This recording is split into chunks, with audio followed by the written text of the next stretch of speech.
Escritura.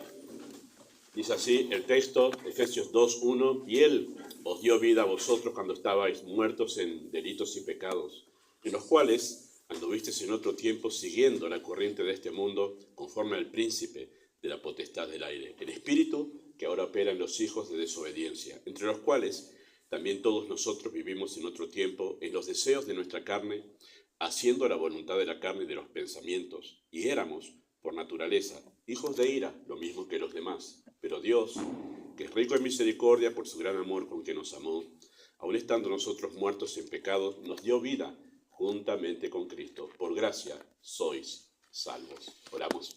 Amado Padre Celestial, una vez más, muchas gracias por la oportunidad de abrir las Escrituras. Creemos firmemente que es tu palabra, creemos que tú hablas de una manera sobrenatural, que no es tan sencillo explicar, pero que tú puedes confrontar nuestros corazones y nuestros pensamientos con nuestra condición delante de ti y llevarnos a poder ver la gracia y el amor de Cristo en la cruz. Pedimos que así sea en esta mañana, en nombre de Jesús.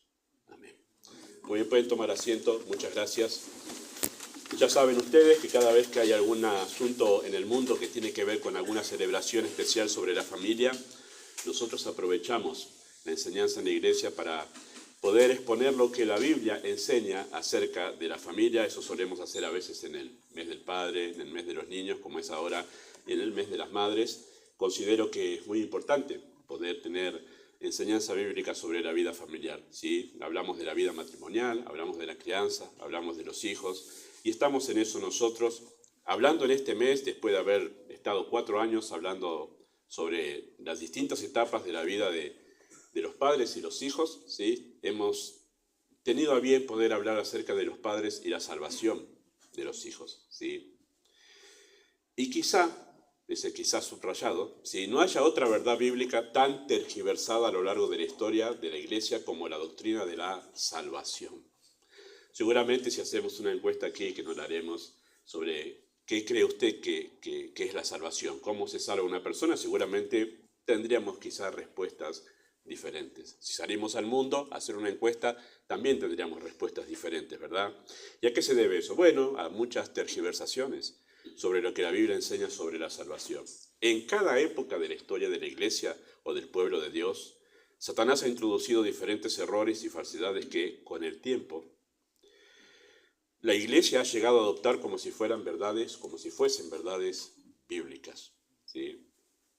Por ejemplo, una de las religiones populares en el mundo, en realidad, fue popular en la Edad Media, en la Europa antigua, lo ha sido después en todo lo que fue la conformación de Latinoamérica, pero una religión popular habla de la salvación por medio del bautismo de infantes, ¿verdad? Nosotros conocemos eso bien en nuestra cultura, el hecho de bautizar a un niño, a alguien que tiene poco tiempo de vida, para garantizar su entrada al cielo. Creo que no estuve, mi mamá no me llevó a eso cuando era niño, cuando estábamos sin Cristo, pero creo que es así. Hemos estado presentes en 1 o 2 bautismos con mi esposa, escuchando lo que hacían, ¿no? Bueno, pero piensan y creen que eso es así, que hay que bautizarlos para que puedan tener una entrada al cielo. Creo que eso, y si me equivoco después me corregirán.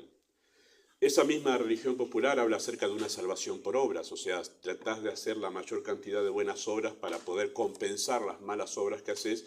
De esa manera vos podés tener una chance, una garantía de que podés entrar al cielo, ¿sí? Esa misma religión popular habló de un purgatorio, porque esas malas obras que cometés, de alguna manera tenés que limpiarlas. Entonces hablan de un purgatorio. Cuando vos morís, antes de entrar al cielo, entras en un purgatorio que es purgar, ¿sí? La idea de purgar esas faltas, esas culpas que vos cometiste y que supuestamente en el pensamiento y la doctrina de esta religión, la cruz de Cristo no lo cubrió. En ese mismo tiempo, no es ahora, pero sí en la Edad Media, esa misma religión vendía lo que se llamó indulgencias, ¿sí? ¿Qué era una indulgencia? Era un papel, ¿sí?, que le daban a las personas que habían perdido un ser querido y esa persona dice, ¿qué pasó con mi primo? ¿Qué sé yo? Que murió y ahora no sé si está en el cielo o si está en el infierno. ¿Y qué pasa si está en el purgatorio? Bueno, ese papel que se había inventado en ese tiempo, en la Edad Media, 1200 al 1500. Bueno, sí, el nombre, Ahí está, es un conocido de ese tipo. Muy bien, Luis, conoce la situación. Pero ese hombre inventó las indulgencias y le daba a la persona, si querés asegurar que tu pariente que falleció tenga entrada al cielo, bueno, toma y sale tanto. Y se lo vendían. Era así, hermanos. Usted dice, ¿qué hacían? Sí, se lo vendían y se vendió un montón de indulgencias. Las personas estaban muy desesperadas por lo que pasaba con sus familiares después de la muerte. Entonces se vendió. Se vendió tanto, los historiadores dicen, que con el dinero que se recogió de las indulgencias que se vendían, se construyó lo que conocemos como la Basílica de San Pedro. Así que hubo un gran abuso con eso, hermanos. ¿Sí? Y de ahí nació también lo que llamamos la extrema unción, porque como no sé qué pasa con mi pariente y si está en el purgatorio, bueno, hagamos una extrema unción, que es una oración por los muertos. Se ha sacado eso de ciertos textos de libros apócrifos, pero más allá de todo lo que podamos decir sobre eso, lo que sabemos es que todo eso no coincide con la Biblia. Pero hay mucha gente que lo ha creído, en verdad. Nosotros no nos burlamos de ninguna manera de las personas que creen cosas diferentes que nosotros, de ninguna manera, y tampoco buscamos hacer un escrache de eso, sino lo que quiero decir es que la gente cree muchas cosas que la Biblia no dice, ¿sí? Otra religión muy popular, pero ahora en estos tiempos del siglo pasado y de ahora, también ha hecho su parte, obviamente por engaños y falta de estudio de la Biblia, ha hecho su parte para tener conceptos equivocados sobre la salvación. El movimiento carismático y pentecostal, sí, que nosotros conocemos, tiene un énfasis desequilibrado sobre señales, milagros y experiencias místicas. Y lo digo así porque me he encontrado con personas a quienes les he preguntado de ese grupo, de ese movimiento, ¿sos salvo? ¿Qué crees de la salvación? Y la primera respuesta que encuentro, en muchos de esos casos, no en todos, pero en muchos de esos casos es, Dios me sanó, tuve la experiencia con algunos milagros. Esa es la primera respuesta. Y mucha de esa gente piensa que por haber tenido un milagro, haber experimentado una sanidad o algo de eso, puede ser o no cierto, piensa que eso es salvación. Ese es otro gran error. Vamos a mirar hoy quizás un texto, lo miremos. Una persona incluso puede experimentar algún milagro de Dios y no significa que vaya al cielo. Es más, muchas de las personas a quienes Cristo sanó durante su ministerio, Cristo después los reprochó, le vamos a leer ese texto así, les reprochó que no se arrepintieron, muy a pesar de haber visto los milagros de Cristo, y han ido a condenación. Este tipo de religiones donde hacen un énfasis desequilibrado y descontextualizado de la Escritura sobre estos milagros, sanidades y experiencias místicas, sí han dado una idea equivocada de la salvación. Algunos también de ese grupo le he preguntado, con toda sinceridad y con toda preocupación le he preguntado sobre la salvación y me han dicho, vos sabés que cuando fui a la iglesia pasó tal cosa, me llenó como, wow, no sé lo que era, pero era como una fuerza que me llegó. Y la Biblia no habla nada de eso sobre salvación. Esto se debe a que muchas personas creen sinceramente esto, pero eso no es ser salvo. Eso no es la entrada al cielo, conforme entendemos en las Escrituras. El error más popular que nosotros seguimos sufriendo las consecuencias hoy en día, de algunas tergiversaciones sobre la salvación, tiene que ver con la famosa oración, la confesión de boca, ¿verdad? La oración. Nos la han enseñado, a mí me la enseñaron en su momento, personas que sinceramente querían comunicar la verdad. Sin embargo, después estudiando la Escritura nos damos cuenta que tampoco hay algo así en la Biblia, ¿verdad? El hecho de hacerle orar a la persona, que repetí conmigo, que te arrepentís de tus pecados, que le pedís a Cristo que entre en tu corazón y que crees que Él sea tu Señor. Si lo decís de corazón, bueno, eso no enseña la Biblia. Hay dos textos de donde se han tomado para poder enseñar eso, y hermanos, eso ha calado tanto en la iglesia de Cristo, que hoy es muy difícil todavía llevar a esas personas a hacerles entender que eso no está en la Biblia, que así no es como se salva una persona. Pero bueno, seguimos trabajando desde la verdad para enseñar que eso no es el método bíblico para llevar a las personas a la salvación. No pocos padres se han engañado pensando que sus hijos son salvos porque hicieron la oración, ¿sí? No está en la iglesia, no le interesa la Biblia, lleva una vida que se nota que realmente no quiere a Dios, que rechaza a Dios, pero en algún momento hizo la oración. Y se autoengañan algunos padres. Incluso en algunas iglesias toman el bautismo en agua, que nosotros practicamos también, como que ese es el momento para salvarte, que Dios te salva cuando te bautizas en agua. Bueno, algunos aquí que hemos recibido de algún movimiento que pensaba eso, nos alegra que la enseñanza de la Biblia de esta iglesia les ha llevado a decir, pensaba que el bautismo en agua te salva. Pues no. Si no, ese agua que te salva la deberíamos guardar y no tirarla ni por asomo si ese agua te salvase, ¿verdad? Pero no es así, es agua de la canilla que sacamos nosotros. Pero hay personas que piensan eso, que el bautismo en agua salva, ¿sí? Y por eso también hay otro error que los padres suelen tener, que vamos a mencionar a lo largo de este mes también, es que pensar que sus hijos, especialmente esto pasa con hijos de creyentes que han venido desde pequeños, ¿no? Toda la familia de la iglesia, pensar que por asistir, pero esto es más engaño de los jóvenes, pensar que por asistir con su familia a la iglesia son salvos, ¿sí? Bueno, todos engaños, hermanos, y tergiversaciones que vienen, que mucha gente cree con sinceridad, que no sabe que eso no enseña la Biblia, ¿sí? Así que, perdón, debido a los continuos intentos de Satanás por tergiversar la verdad de Dios, nosotros necesitamos mantener presente la doctrina del Evangelio bíblico. Y ustedes saben que desde el púlpito siempre estamos haciendo mención de lo que significa la salvación, porque continuamente el mundo y Satanás intentan tergiversar esa verdad que nosotros conocemos y que es tan trascendental y esencial para la vida del ser humano, ¿verdad? Una de las verdades más importantes que los padres deben tener presente sobre la condición espiritual es la condición espiritual de sus hijos. Es la condición espiritual de sus hijos.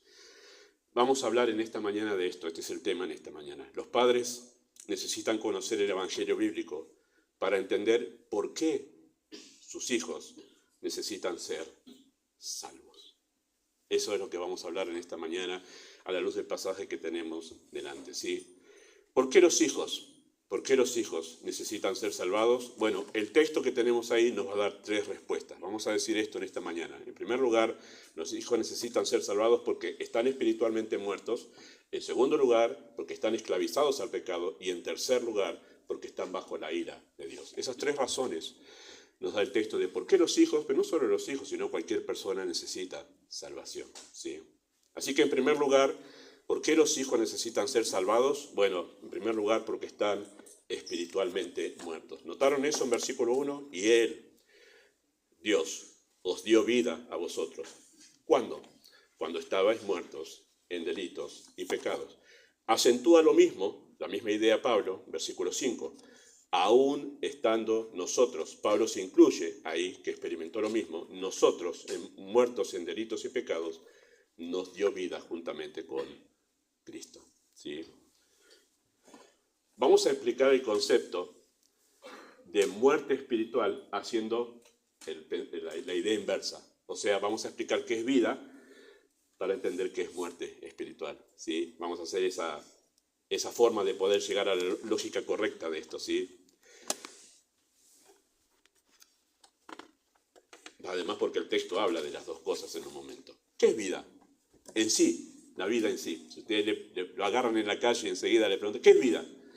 Bueno, ¿qué respondería usted? Bueno, podemos decir que básicamente, cuando hablamos de vida, podemos decir que la vida es en sí la capacidad de tener actividad propia y sensibilidad para responder a los estímulos de su entorno.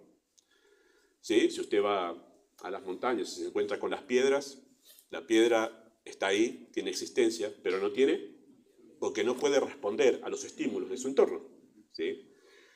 Entonces no tiene vida, pero es un objeto que está allí. Así que necesitamos saber que la vida en sí es esa actividad propia. La cosa puede tener movimiento propio, puede tener actividad propia, pero además puede responder a los estímulos de su entorno. La vida espiritual, ¿sí?, de la que habla la Biblia y de la que hablamos de salvación, es la capacidad de responder a los estímulos del mundo espiritual, ¿sí? Cuando alguien muere en este mundo, lo llevamos al cementerio y por más que nosotros le hablemos, no va ni a oír ni a responder porque ha perdido toda la capacidad de poder responder a los estímulos del mundo en sí. Eso es muerte. No responde. Ha perdido toda conexión con el mundo material. La vida espiritual es esa capacidad de poder tener sensibilidad a los estímulos del mundo espiritual, ¿sí? O sea, la capacidad de poder responder sensiblemente a Dios. Dios es espíritu y los que se acercan a Él le adoran, tienen que adorarle en espíritu y en verdad. Así como la vida del cuerpo, nuestra vida biológica, tiene capacidad de responder a los estímulos del mundo material, ¿sí? Le hablamos a cualquiera aquí, sabemos que está vivo porque oye, porque nos ve, porque se mueve, todo eso, ¿verdad? Bueno, así como el cuerpo tiene esa capacidad de responder a los estímulos del mundo material, así la vida espiritual, ¿sí? Es la capacidad de nuestro espíritu para responder al mundo espiritual de Dios. Solamente voy a hacer un paréntesis teológico, ¿sí? Dios nos ha conformado como seres tripartitos, ¿sí? Espíritu, alma y cuerpo. En el alma reposa todo lo que nosotros somos, ¿verdad? Toda nuestra inteligencia, nuestra razón, nuestros sentimientos y todo lo que somos en sí como personas reposa en el alma. Ahí reposa todo lo que somos nosotros. Y tenemos dos esferas nosotros para comunicarnos, una con el mundo material. Dios nos ha dado una composición biológica para que podamos tener y palpar y sentir lo que es tener relación con este mundo material. Pero también Dios nos ha conformado con un espíritu para poder tener sensibilidad a ese mundo espiritual. ¿Cuál es el problema de la persona sin Cristo? Es que esa parte espiritual está muerta y por eso es insensible al mundo espiritual. Vamos a graficarlo sencillamente así. Si mi mano perdiese en este momento la capacidad de poder sentir, esa capacidad de poder tocar las cosas, palparlas y sentirlas, incluso de responder a mi cerebro, voy a tener mi mano allí, pero no va a responder, no se va a mover, va a ser inútil para el cuerpo. Es más, mi mente va a querer que se mueva, pero no se mueve, no responde, está muerta. La vida espiritual es eso, es esa capacidad de poder responder a Dios, de sentir, de oírle, porque en realidad lo que tenemos es la voz de Dios en las Escrituras, pero cuando esa parte está muerta es insensible o no. Eso es muerte espiritual, ¿sí? La muerte espiritual es la incapacidad de responder efectivamente a los estímulos del mundo espiritual, o sea, es la incapacidad para responder a Dios. Así que, cuando el texto y la Biblia, en la teología bíblica, habla de muerte espiritual, vosotros estabais muertos en delitos y pecados, las dos palabras, a mi entender, y otros teólogos pueden decir lo mismo, las dos palabras que mejor describen la muerte espiritual es incapacidad e insensibilidad. Y a eso se refiere muerte en la Biblia. La persona es incapaz y es insensible. ¿A qué cosa? Bueno, al mundo espiritual. Al mundo espiritual. Así que la muerte espiritual de la que está hablando el texto acá es incapacidad de buscar a Dios, ¿sí? Es incapacidad de oír a Dios y es incapacidad de obedecer a Dios. ¿Dónde dice esto la Biblia? Bueno, Romanos capítulo 8, versículos 7 y 8 son uno de los textos conocidos. Dice así, los designios de la carne. Esa palabra carne que se usa en la teología bíblica, la encuentran en las cartas apostólicas, siempre se está refiriendo a nuestro ser interior, ¿sí? Lo usan mucho así los escritores bíblicos, ¿sí? Los designios, las decisiones, la iniciativa de nuestra carne natural, dice que son enemistad contra Dios. ¿Qué dice que son enemistad contra Dios? Dice que siempre que va a decidir algo es en oposición a Dios. Dice, los designios de la carne son enemistad contra Dios. ¿Por qué?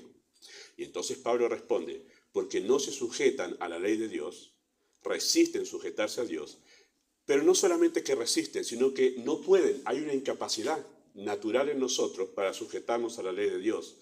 Y los que viven según la carne no pueden. Otra vez, incapaz. Hay una incapacidad natural en el ser humano para poder acercarse a Dios. Primera de Corintios, capítulo 2, verso 14, que lo tienen allí, también habla de esta incapacidad natural de toda persona acerca del mundo espiritual. Dice, el hombre natural, que está sin Cristo, no percibe, ¿no? Eso de percibir, de poder tener sensibilidad, de darnos cuenta, ¿sí? No percibe las cosas que son del Espíritu de Dios. ¿Por qué? Bueno, porque para él son locura, no las puede entender, imposibilidad. No solamente imposibilidad de buscar a Dios, de palpar a Dios, de ser sensible a Dios, sino de entender a Dios. A veces hago esto yo en la internet, rara vez, pero a veces lo hago así.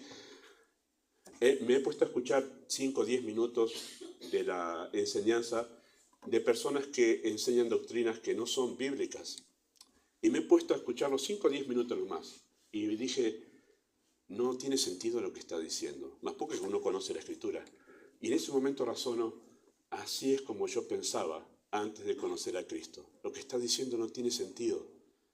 ¿Qué estás diciendo? Bueno, eso es porque hay una incapacidad natural en el ser humano a causa de estar muerto en delitos y pecados, de que no entendemos lo que se está diciendo. No las puede entender porque se han de discernir espiritualmente. Juan 6:44, Cristo dio una de las declaraciones más chocantes para la persona que estaban escuchando. Tal es así que después de este mensaje, muchos dejaron de seguir a Cristo, porque les hablaba de una condición que ellos tenían, que ellos decían, no, nosotros no somos eso. Pero escuchen lo que dijo Cristo, Juan 6:44. Ninguno, es un absoluto ninguno, ninguno puede venir a mí, ¿sí?, si el Padre que me envió no le trajere. Interesante porque habla de imposibilidad. Habla de incapacidad de buscar y seguir a Cristo. Cuando Cristo dice, no pueden venir a mí, Cristo está diciendo los que me siguen, los que yo llamo al arrepentimiento de la fe. Nadie, ninguno, puede venir a mí en arrepentimiento y fe si el Padre, si Dios de manera sobrenatural no actúa en su corazón. Hay una imposibilidad, queridos hermanos, en toda persona de poder buscar por su propia iniciativa, sin la ayuda sobrenatural de Dios, a Cristo. Es asombroso eso, ¿verdad? Y en Romanos 3, 10 al 12, pasaje que seguramente aquí varios conocen, cuando Pablo habla acerca de la condición del ser humano sin Cristo, él dice así, Romanos 3, 10 al 12, como está escrito, no hay justo, y habla de persona buena según el nivel de Dios, como Dios, del estándar de Dios, no hay justo ni aun uno. No hay quien entienda, incapacidad. No hay quien busque a Dios, porque hay incapacidad. Todos, otra vez en absoluto, se desviaron. A una se hicieron inútiles, otra vez es incapacidad de poder buscar a Dios. No hay quien haga lo bueno, no hay ni siquiera uno. Y cuando la Biblia habla de que no hay quien haga lo bueno, ese nivel de bondad está hablando en el nivel de Dios. O sea, nadie puede buscar a Dios de la manera en que Él demanda. Y nadie es capaz de hacer el bien en la manera en que Dios lo demanda. Porque todo ser humano hace un bien relativo, ¿sí? En este mundo todos hacemos un bien relativo, a menos que seamos personas que hemos perdido toda conciencia, ¿no? Y nos hemos vuelto bestias, animales, que en lugar de hacer bien, hacemos mal y nos gusta. Eso es una persona que ha perdido toda conciencia del bien y del mal. Pero la mayoría de las personas hacemos un bien relativo. ¿Qué quiere decir un bien relativo? Que cualquiera aquí, hablando de los padres, papá y mamá, obviamente que le hacen bien a los hijos, ¿verdad? Ese bien ¿es suficiente para que Dios le dé la salvación? Pues no, porque ¿qué le falta? Le falta algo más que es esencial para que ese bien sea perfecto delante de Dios, que lo haga por amor a Dios. Y entonces es incompleto en el estándar de Dios. Así que en esa manera, en ese sentido, y en la manera en que Dios acepta a las personas no hacen bien, un bien suficiente como para que Dios les dé la entrada al cielo. Así que muerte espiritual es incapacidad para poder percibir, buscar, oír, agradar, desear y obedecer a Dios. ¿Sí? Esta es la condición de todo ser humano desde su nacimiento y solo la gracia de Dios la puede cambiar. Así que padres, sus hijos nacen en muerte espiritual. Yo entiendo muy bien el concepto de mucha gente, el ser humano llega a hacerse malo. En realidad el ser humano llega a través del tiempo y de sus experiencias a manifestar lo que ya hay dentro de sí. ¿Sí? El mundo no nos hace malos. Nosotros llevamos la maldad dentro de nuestro corazón. Nosotros nacemos como pecadores. El mundo no nos vuelve pecadores. Nacemos así, es nuestra naturaleza. Eso vamos a hablar en un momento. Pero yo entiendo el concepto a veces, porque desde bebé no se nota toda la maldad que hay dentro de nosotros. Simplemente hay algunas pequeñas evidencias que se notan cuando el bebé empieza a interactuar con sus padres especialmente. Yo voy a ser sincero, ¿qué padre aquí, qué mamá aquí le ha enseñado a su hijo a tirar la cuchara y decirle no? Y apenas es un infante que ni siquiera sabe cómo hablar. Es su naturaleza pecaminosa que ya se muestra en resistencia a la autoridad de sus padres. Eso se va agravando a través del crecimiento de sus hijos. Cuanto más crece, más independencia va teniendo, más va manifestando que es un pecador como todos los demás. Sencillamente eso, ¿verdad? Esa condición es muy difícil para los padres aceptarlo, ¿verdad? Pero eso es lo que la Biblia enseña. Sus hijos nacen en muerte espiritual.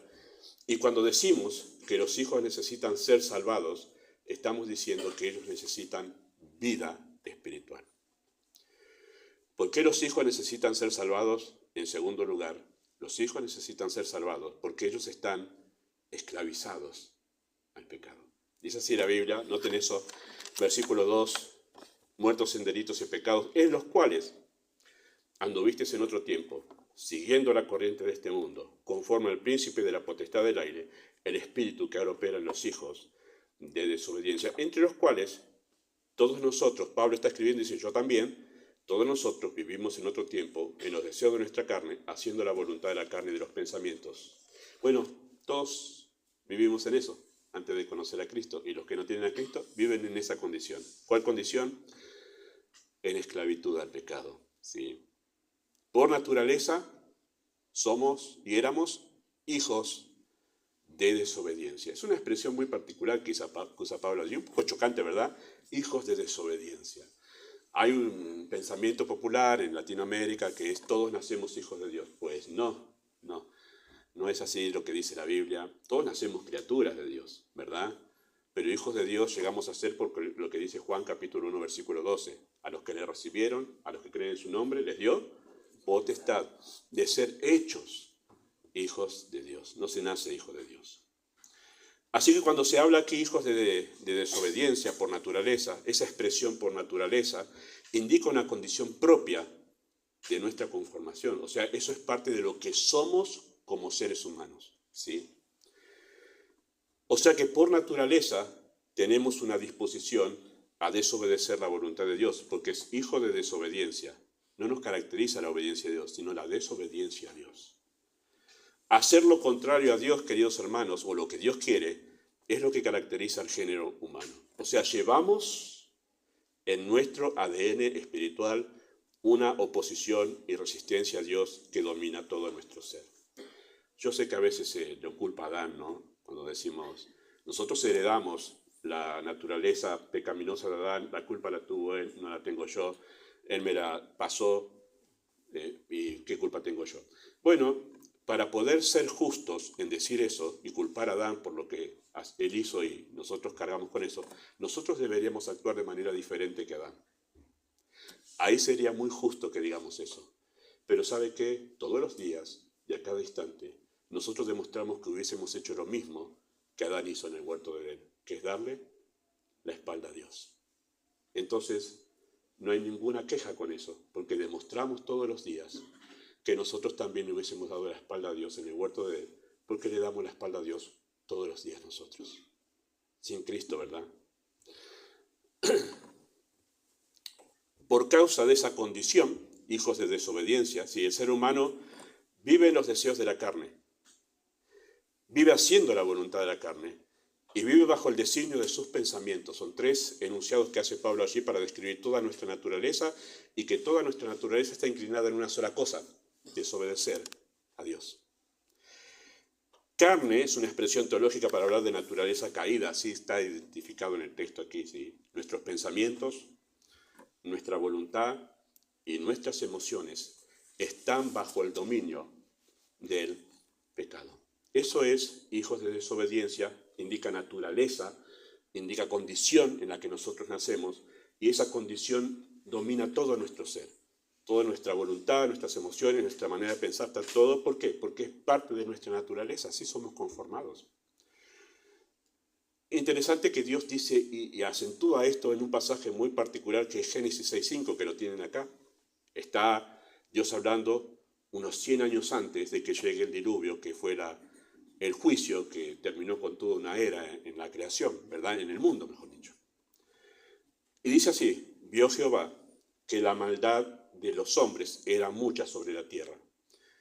¿Y por qué era así? Bueno, Dios explica ahí.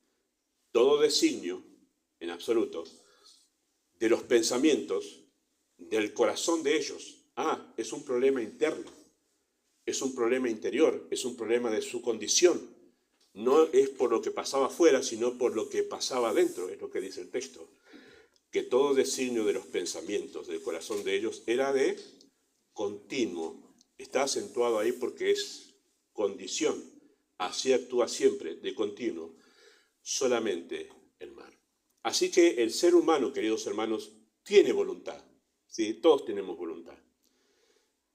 Es un ser responsable de sus actos por eso, por tener voluntad. Porque siempre lo hacemos porque queremos hacerlo. Ya sea el bien, ya sea el mal, lo hacemos siempre de manera voluntaria, lo hacemos porque queremos hacerlo. ¿Sí? Obra de forma consciente, o sea, por motu propio, así se escribe, por favor, no está mal escrito, ¿sí? O sea, por iniciativa propia. Siempre hacemos eso. En nuestra forma natural de querer defendernos de nuestros actos, siempre vamos a culpar a las circunstancias, a nuestros padres, a nuestra familia, a la sociedad, pero finalmente vamos a llegar a la conclusión que siempre lo hacemos tomando una determinación personal. Así que lo que hacemos somos responsables de lo que decidimos hacer, ¿sí? Así que no es la sociedad, queridos hermanos, que nos empuja al mal. Y voy a decir esto a los papás muy, muy claramente, queridos hermanos. Los padres, especialmente que vienen a la iglesia, suelen, cuando empiezan a ver en sus hijos ciertas conductas que no esperaban, y porque son sus amistades. Porque, qué sé yo, los vecinos. Querido papá, no, es tu hijo, es lo que está en su corazón. Él nació con una condición tal que lo va a empujar siempre hacia el mal. Cuando vienen y papá y mamá, ¿dónde aprendió eso? Como papá y mamá ya sacándose la toalla de encima, ¿verdad? Está en su corazón, queridos padres. Ellos van a responder así porque nacieron como hijos de desobediencia, con una naturaleza inclinada hacia el mal, ¿sí? No es la crianza, no son sus circunstancias, no es su contexto, es lo que hay dentro del corazón. El problema, queridos hermanos, es que su voluntad está esclavizada por el pecado y siempre lo motivará a obrar voluntariamente en contra de Dios. ¿Sí? Por eso Pablo dice que como está esclavizado, entonces vive en los deseos de la carne, en esa naturaleza caída. Lo que esa naturaleza caída lo impulsa a hacer es lo que hace, haciendo la voluntad de la carne y haciendo la voluntad de los pensamientos. Sus hijos, padres, son esclavos del pecado y eso se hará manifiesto desde temprana edad. Ser salvos es ser librado entonces de esa inclinación natural que tienen a pecar. Hemos hablado la semana pasada y seguramente la próxima hablaremos un poco más porque hablaremos de la contraparte de esto, cómo puede ser que estas personas que no tienen vida espiritual pueden tenerla. De eso hablaremos la semana que viene. Pero cuando ustedes entienden esto, ustedes entonces se pueden entender que lo que ellos hacen, lo hacen voluntariamente y que confrontarlos con esa realidad es para que ellos se den cuenta que ellos necesitan ayuda. Ocultarles esta realidad es llevarlos a ellos a culpar un montón de otras cosas externas cuando lo que necesitan es un cambio interior. Están muertos espiritualmente y esclavizados al pecado. ¿Por qué los hijos necesitan ser salvados? En tercer lugar, y creo que es la parte más difícil esto para los papás, pienso yo, me imagino a ustedes, en lugar de ustedes papás, pensar en esta condición de los hijos es difícil, porque ellos están bajo la ira de Dios. Esto es difícil, yo lo sé. Pero esta es la realidad bíblica, ¿sí? Los hijos, como toda persona sin Cristo, está bajo la ira de Dios. Pablo dice en versículo 3, y éramos, por naturaleza, hijos de ira, lo mismo que los demás. Una vez más, Pablo utiliza una expresión un tanto poética ahí para poder hablar una verdad teológica, ¿sí? Por naturaleza, condenados bajo el justo juicio de Dios. Esa expresión que usa Pablo es importantísima, por naturaleza. Por nuestra condición en la que nacimos, ya estamos condenados bajo la ira de Dios. ¡Wow! Esa es la verdad teológica más difícil de poder aceptar para el ser humano, que nace bajo condenación. No solo que no nacemos hijos de Dios, sino que el texto enseña, la Biblia enseña, que todo ser humano nace bajo condenación. Y yo sé que ustedes que tienen bebés muy pequeñitos, ¿verdad? Les resulta difícil pensar en esta verdad. Que ese bebé que ha nacido hace poquito, nació bajo una condenación, bajo la ira de Dios. Voy a hablar, quizás el último domingo, acerca del tema del justo juicio de Dios. Dios tiene un juicio justo, ¿verdad? O sea que no va a poder condenar a aquellas personas que no tienen capacidad de poder responder por sí mismos ante un juicio. Eso significa que un bebé que parte de este mundo siendo bebé. Obviamente la obra de Cristo en la cruz cubre eso, porque un bebé no puede ser juzgado por sus actos, no teniendo capacidad de poder tener razón para una conciencia de eso, ¿sí? Así que eso sabemos que queda cubierto por la obra de Cristo en la cruz. Por las dudas, decimos eso, ¿sí?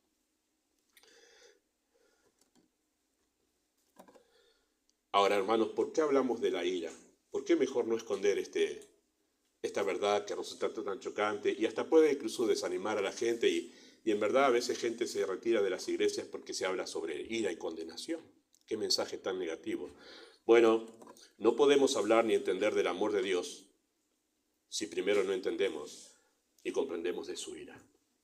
Solamente podemos entender el amor en su correcta manifestación si nosotros entendemos la ira de Dios, ¿sí? La ira de Dios es su respuesta justa y santa ante el pecado, ¿sí? Esta respuesta de Dios es lo que debemos esperar en realidad de un Dios que se caracteriza por ser perfectamente justo, ¿no? No debe sorprendernos a nosotros que Dios se aire contra el mal. No debería ser una sorpresa ver un Dios airado contra el mal, ¿verdad? Debería sorprendernos ver un Dios airado contra lo bueno. Eso sí nos debería ser chocante. Pero un Dios airado contra lo malo debería decirnos, ese es el Dios que estoy esperando. El Dios que es justo y que su justicia es perfecta y contra la maldad debería estar enojado, debería estar airado.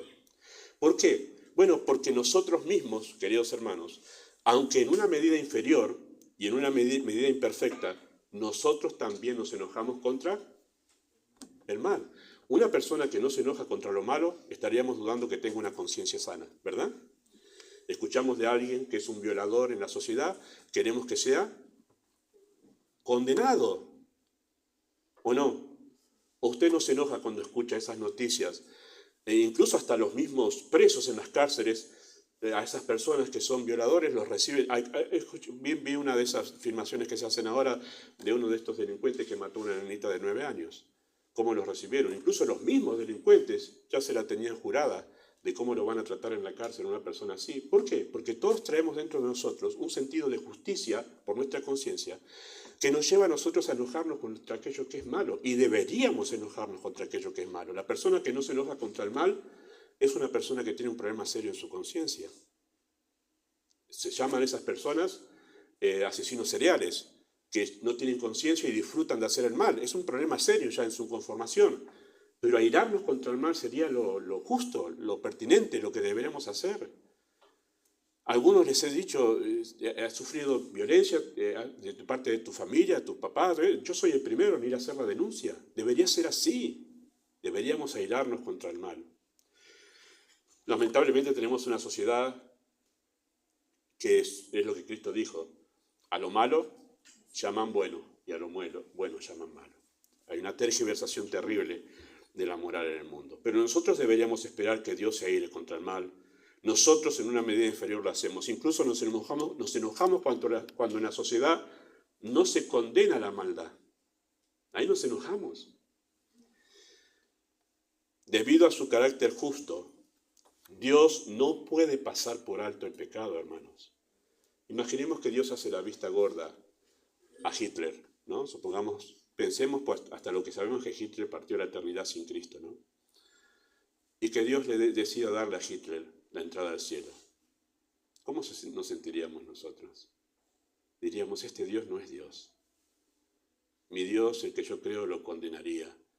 Y vaya condenación que llevaría, porque vamos a hablar en un momento que hay grados de castigo en el infierno, hermanos. Y ese hombre va a tener un grado de castigo enorme en la eternidad. O Napoleón. Tantas familias que dejó sin familia, sin padres, ¿sí? Tantos huérfanos que ha dejado, tantas viudas que ha dejado Napoleón intentando conquistar el mundo. Ese hombre va a recibir una condena mucho mayor que aquellos también que están sin Cristo, pero mucho mayor. Eso enseña la Escritura. Y está bien que así sea. La gente suele decir, ¿dónde está Dios entre la maldad? Créame que hay un juicio preparado para toda esa maldad que hay en el mundo.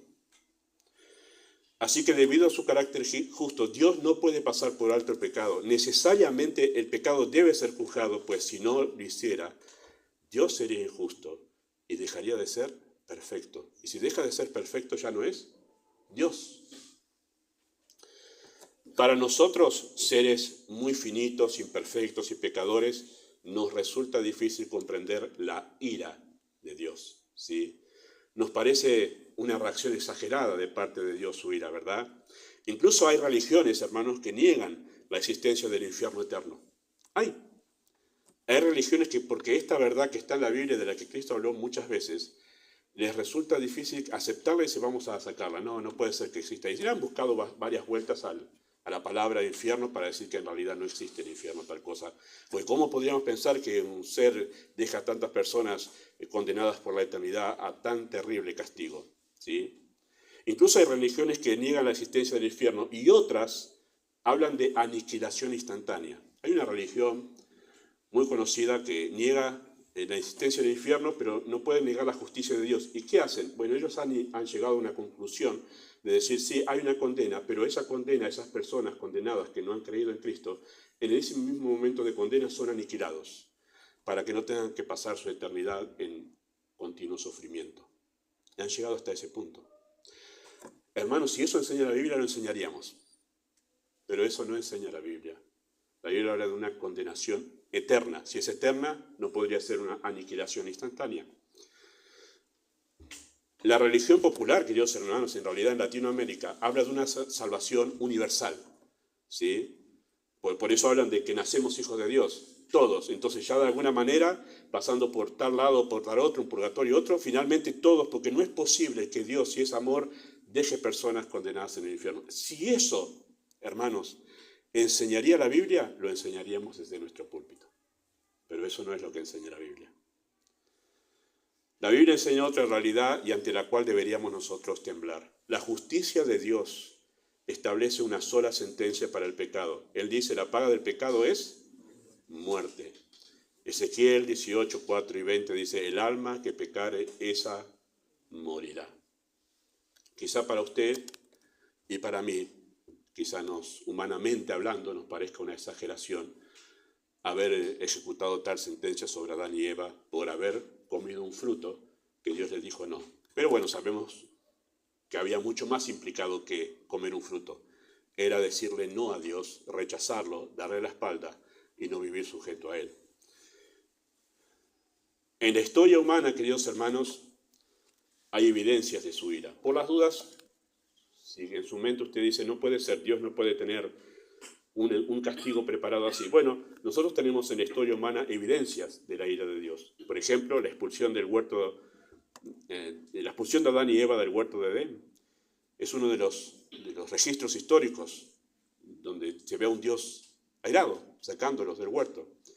Pero más contundente es el registro del diluvio, ¿sí?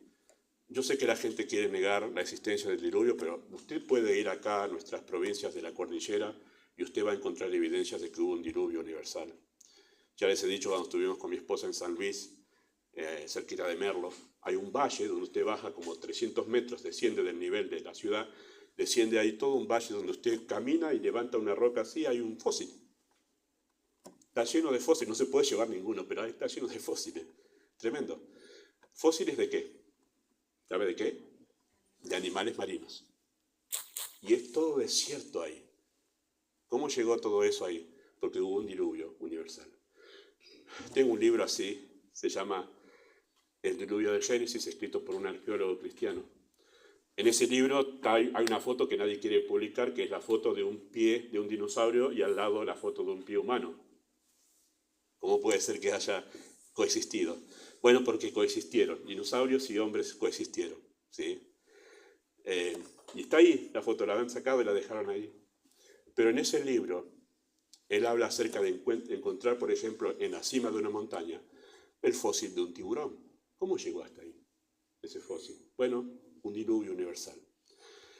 La gente dice, ¿cómo se llenó el mundo de agua? Eso es impensado. Mire, hermano, acá llueve 2 horas seguidas, 200 milímetros y nos tapamos todas las calles de agua. El diluvio fue 40 días, 40 noches, todo seguido. Se abrieron las cataratas de los cielos y las aguas que están debajo de la tierra, debajo de las rocas, también se abrieron. Se inundó el mundo, hermanos. No es una cosa loca pensar en un diluvio. Y ese fue un juicio de Dios. Y ha quedado plasmado, se solía decir. El registro por todos lados de que Dios trajo un juicio es la demostración de su ira contra el pecado.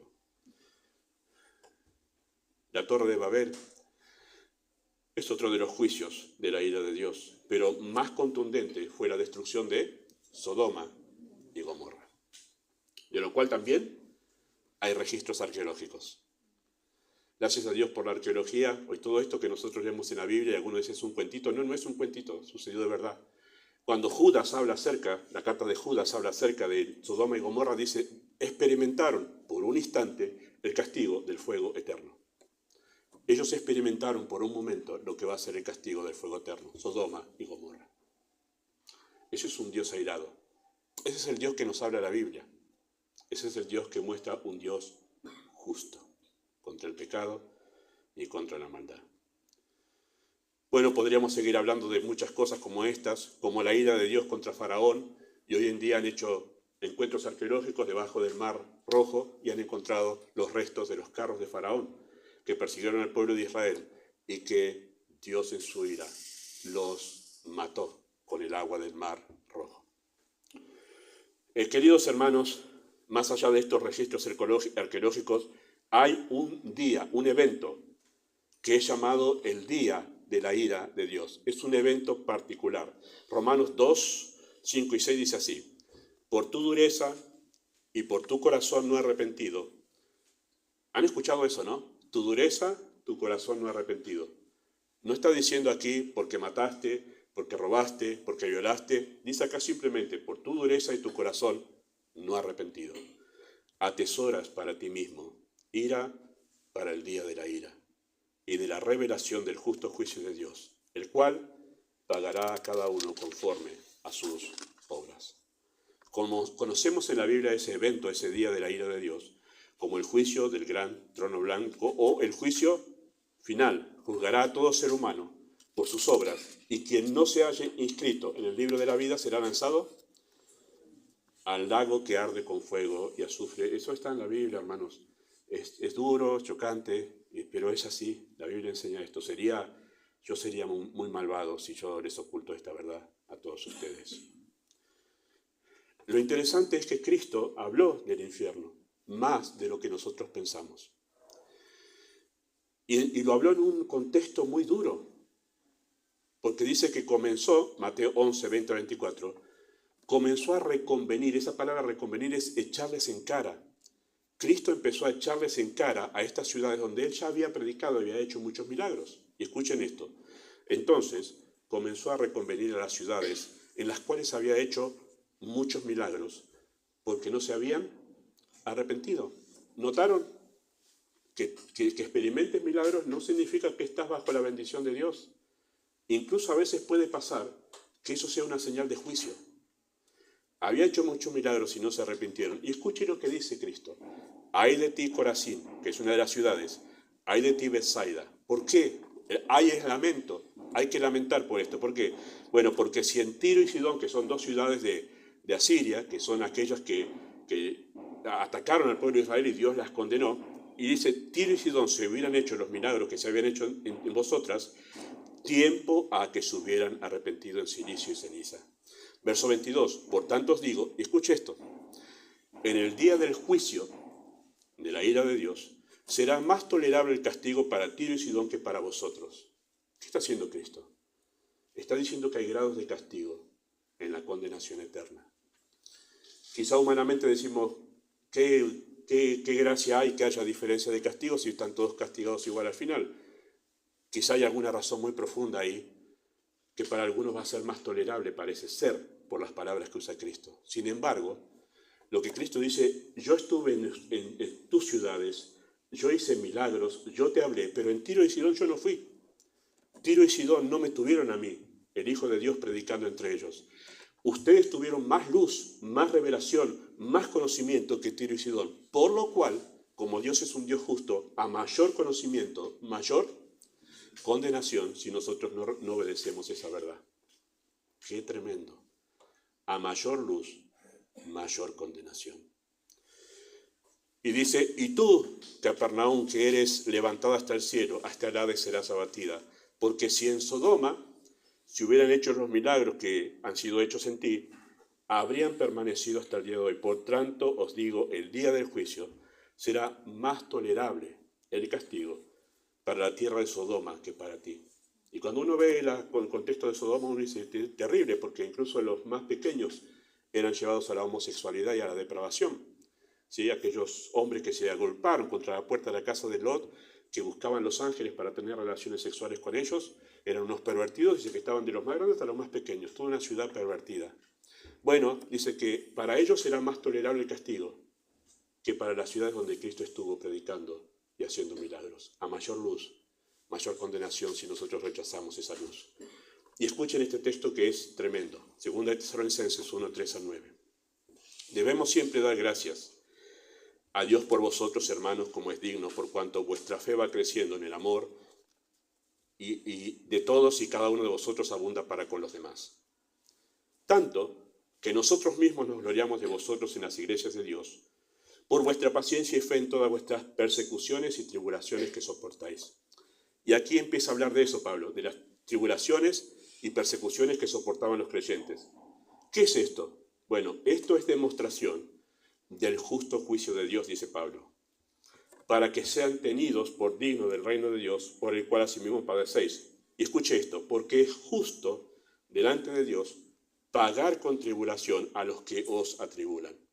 Y a vosotros que sois atribulados, daros reposo con nosotros cuando se manifieste el Señor Jesús desde el cielo con los ángeles de su poder, en llama de fuego, para dar retribución, y escuchen esto, a los que no conocieron a Dios, ni obedecen al Evangelio de nuestro Señor Jesucristo, los cuales sufrirán pena de eterna perdición, excluidos de la presencia del Señor y de la gloria de su poder.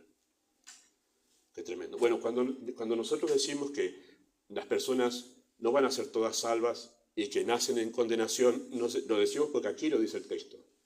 Entonces, cuando habla de la iglesia en Tesalónica, dice ellos están padeciendo, pero esto está usado por Dios para revelar la condición de aquellos que han desobedecido al Evangelio, han rechazado el amor de la verdad para ser salvos. Lo que les espera a ellos es sufrirán pena de eterna perdición, excluidos de la presencia del Señor. La Biblia, queridos hermanos, es clara cuando habla de la ira de Dios, de su justo juicio y de la condenación eterna. No podemos ocultar esta verdad de las Escrituras. Las personas pueden burlarse del juicio de Dios. Si usted toma Romanos 1, 2 y 3, en esa carta, desde 1.18 hasta el 3.19, Pablo está exponiendo que todos están bajo el juicio de Dios. Y el primer grupo que habla es una condición de personas depravadas, que dejaron el uso natural para ir contra el uso natural, hombres con hombres, mujeres con mujeres. Bueno, habla de una depravación. Dice, esas personas se burlan del juicio de Dios. Así que hay infierno. Bueno, yo quiero ir al infierno, yo quiero ir con mis amigos, la vamos a pasar mejor. Se burlan del juicio de Dios. Es tremendo. Pero en capítulo 2 habla de esas personas que piensan en el juicio de Dios y dicen, pero yo voy a vencer en el juicio de Dios. Yo una vida moral, yo voy a salir, ¿sabes cómo? Del juicio. Y después habla de los judíos, los fariseos, que ellos tenían la ley y ellos pensaban que por su religión Dios los iba a hacer vencer en el juicio. Y Pablo dice, hemos acusado a judíos y gentiles que todos estamos bajo el juicio de Dios. Muy a pesar de eso, queridos hermanos, la Biblia coloca a todo ser humano bajo la misma sentencia. Esta es la realidad con la que tus hijos deben enfrentarse, querido papá. Tus hijos están bajo condenación. Lo peor que le puede pasar a tus hijos no es que caigan en las drogas, en la delincuencia o que tengan una enfermedad terminal. Y eso es malo, ¿verdad? Todas esas cosas que mencioné. Es muy triste que le pase eso a los hijos. Pero no es lo peor. Lo peor que pueden enfrentar tus hijos es la eternidad bajo condenación sin Cristo. Eso es lo peor. Lamentablemente algunos padres se empiezan a preocupar por la salvación de sus hijos cuando caen en algún pecado grave. Pero los padres olvidan que sus hijos nacen bajo condenación y necesitan a Cristo desde el primer instante de sus vidas.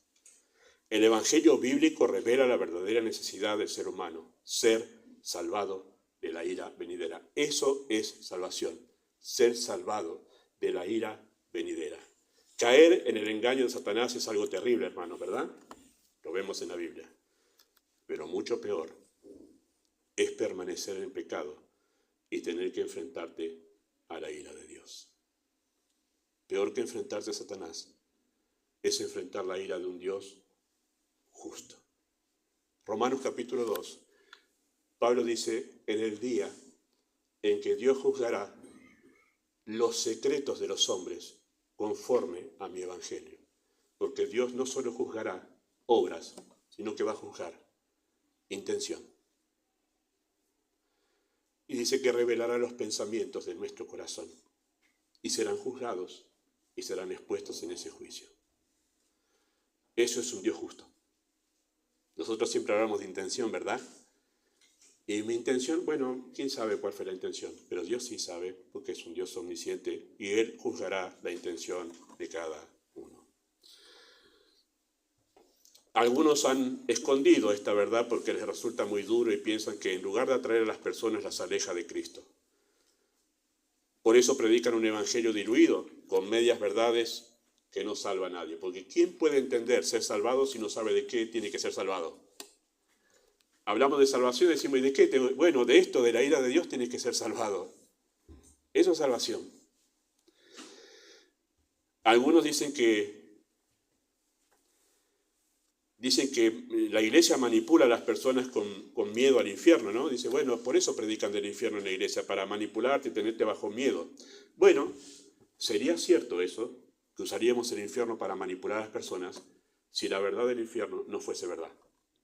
Si esto no es cierto, tienen razón. Nosotros usamos el infierno para tener en temor a las personas. Es como esto, hermanos. Imaginen que yo paso por frente de tu casa. Tu casa se está incendiando. Vos estás afuera. Yo te llamo. ¿Cómo te llamo? Hola. Se te está quemando la casa. No, me está alarmando para manipularme. Déjame descansar tranquilo. Claro, yo te estaría manipulando si tu casa no se está incendiando. Pero como tu casa se está incendiando, yo no te estoy manipulando. Te estoy poniendo en alerta. Porque vení rápido. Sí, se está quemando de verdad.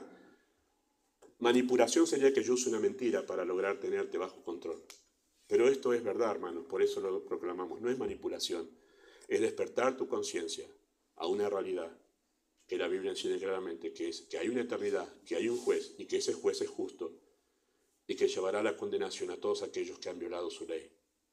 No es manipulación, es abrirte los ojos a una verdad. Además, Cristo mismo predicó sobre el infierno. Y además predicó que es un acto de amor. Imagina que te está quemando tu casa y yo me voy y no te digo nada. Qué malvado que sería, ¿no? Hermanos, hablar sobre la condenación es un acto de amor porque no queremos verte ahí. Queremos verte salvado. Si los padres pudiesen visualizar, ¿no?, a sus hijos en la eternidad sin Cristo y los viesen sufriendo en la condenación eterna, en las llamas del infierno, lamentando y gritando porque no creyeron en la verdad. Si ustedes pudiesen ver a sus hijos ahí, porque es fácil imaginar a otros desconocidos en el infierno, ¿verdad? A un Hitler, a un Napoleón, a un Colón, o a uno de los otros que han terminado con la vida de millones de personas. Es fácil mirarlos a ellos en el infierno, pero visualiza a tu hijo en el infierno, porque él nació bajo esa condenación. Si pudieses hacerlo, seguramente tú serías más diligente en orar por tus hijos, en vivir una vida cristiana verdadera, en traer tus hijos al único lugar donde serán confrontados con la realidad y con su necesidad de Cristo. ¿Dónde van a hablar de esto? ¿Dónde va a escuchar sobre el infierno? En ningún otro lugar. Y este es el mensaje para ti, querido joven, los hijos de nuestras familias en la iglesia. Eclesiastés dice así: alégrate, joven, en tu juventud, y tome placer tu corazón en los días de tu adolescencia. Anda en los caminos de tu corazón y en la vista de tus ojos. Pero sabe que sobre todas estas cosas te juzgará Dios. Quita pues de tu corazón el enojo y aparta de tu carne el mal, porque la adolescencia y la juventud son vanidad. Este mensaje tiene una segunda parte y yo me gustaría terminar con esa segunda parte hoy, pero no puedo porque va a estar 2 horas enseñando y no es justo para ustedes. Pero ¿cómo podemos ser librados de esta ira? Bueno, la semana que viene es un mensaje que ansío predicar, puede ser un mensaje esperanzador, que hay alguien que enfrentó la ira de Dios que yo tenía que enfrentar para que yo no tenga que enfrentar ese Dios airado. Pero eso es la semana que viene. Sin embargo, sirva esta advertencia, hermanos, que hay una condenación, que hay un Dios justo. Ese Dios justo va a condenar tus pecados y la condena por tus pecados es castigo eterno. sirva este llamado de atención para que realmente Dios despierte tu conciencia a la necesidad de venir a Cristo. Dios lo haga así. Amado Dios, usa tu palabra. Obra de manera soberana, poderosa y providencial en los corazones. Tú puedes hablar aquello que nosotros no podemos, que es hablar al corazón. Tú puedes despertar la conciencia de aquellos que aquí están sin Cristo y hoy tienen la oportunidad de poder oír sobre la eternidad y poder correr a Cristo para salvación. Así oramos, en nombre de Jesús. Amén.